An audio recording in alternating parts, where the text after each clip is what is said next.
For over 25 years, the One Piece community has been fed a massive, beautifully constructed lie. We are conditioned to believe that the Emperors of the Sea represent the absolute pinnacle of individual combat. We are told to fear the ancient, shadowy authority of the Five Elders. We are even led to believe that whoever sits in the shadows on the empty throne holds the ultimate power in the world. But if you strip away the political propaganda, the massive pirate fleets, and the ancient weapons, there is exactly one man who has already beaten the game. A man who reached the absolute summit of strength, looked around at the top tiers of the world, realized none of them could push him to his limits, and decided to spend his days cruising the most dangerous oceans on a piece of driftwood just to pass the time. Today, we are throwing conventional power scaling out the window. I am making the bold, undeniable claim that Dracule Mihawk is not just the world's strongest swordsman. He is the undisputed, absolute strongest individual character in the entire history of the verse. Let's lock in. To understand why Mihawk sits at the absolute peak of the hierarchy, we first have to respect the unbreakable laws of shonen storytelling. In a narrative as tightly woven as One Piece, the end goals of the main cast dictate the ultimate power ceiling of the universe. Monkey D. Luffy's dream is expansive. He wants to be the Pirate King, a title built on freedom, leadership, and uncovering history. But Roronoa Zoro's dream is entirely different. Zoro's dream is a highly specific, targeted assassination mission. His entire existence, his promise to his deceased childhood friend Kuina, and his 1100-plus chapter journey of blood, sweat, and broken bones are dedicated to surpassing exactly one man, Dracule Mihawk. Think about the massive narrative implications of this.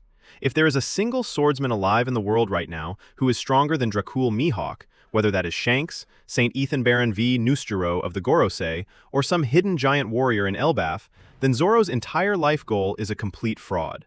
Ichiro Oda is a master architect.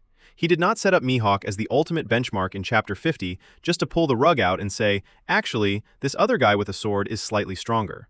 For Zoro's ultimate victory to carry the emotional weight of a 25-year real-world buildup, Mihawk cannot just be a master of technique.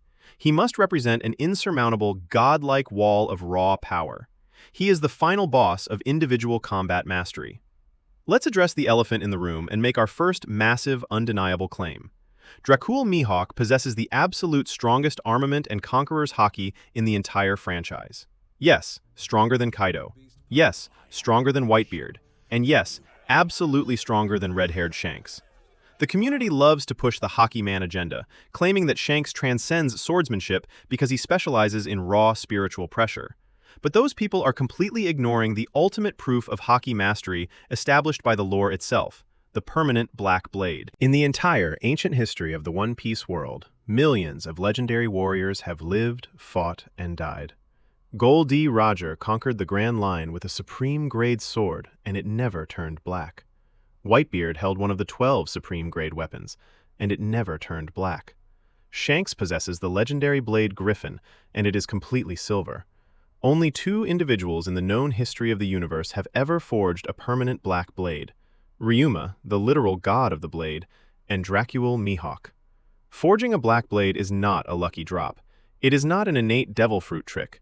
It is the result of pouring an unfathomable, hyper-dense concentration of armament and conqueror's haki into a piece of metal through countless life-or-death battles until the very molecular structure of the weapon is permanently altered. Shanks's haki is explosive and loud. It is designed to intimidate armies from miles away. But Mihawk's haki is a localized, fully compressed, absolute singularity. He doesn't waste his spiritual pressure leaking it into the atmosphere to knock out weaklings. He keeps 100% of his god-tier ambition permanently bound to the cutting edge of his sword. When Mihawk swings, he isn't just cutting physical matter, he is severing the very concept of his opponent's durability. And let's not ignore the epithet, hawk eyes. Oda does not hand out visual traits casually. Mihawk's eyes are an overt confirmation of an ultimate, unachieved tier of observation haki.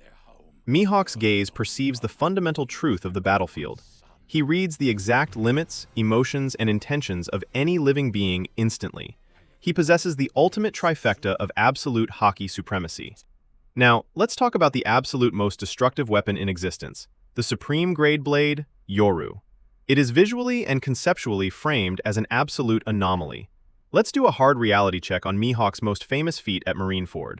People love to downplay his involvement in the war, but let's look at exactly what happened when he cut that frozen tsunami. Mihawk did not get into a wide stance. He did not scream a legendary name technique at the top of his lungs. He did not even use two hands. With a completely casual, relaxed, one-handed flick of his wrist, he displaced enough raw kinetic energy to cleanly bisect millions of tons of solid ice from hundreds of yards away. Here is the most terrifying, undeniable truth about Dracule Mihawk. We have never, not once in over 25 years of serialization, seen this man try. Every single legendary fighter in One Piece has been pushed to the absolute brink of death. Emperors bleed. Admirals get buried in rubble. Gorosei get their limbs blown off. But Dracule Mihawk is the only character who has walked through the most violently contested, chaotic battlefields in the world without taking a single scratch. He has never panted. He has never grunted in pain. He has never had to wipe a drop of blood from his lip. Dracule Mihawk is not just a swordsman. He is an immovable, natural disaster. He possesses the strongest haki ever forged into a blade, the most destructive weapon ever conceived, and an unblemished 0% effort track record that puts every emperor, admiral, and god to shame. He is the absolute ceiling of the One Piece universe. If you still think the red-haired emperor or a desk-bound shadowy king can survive a direct, two-handed, 100% effort swing from the world's strongest, drop your best counter-arguments down in the comments. But before you type, remember, the hawk hasn't even taken his hat off yet. Subscribe for more undeniable truth, and whatever you do, don't be a rabbit.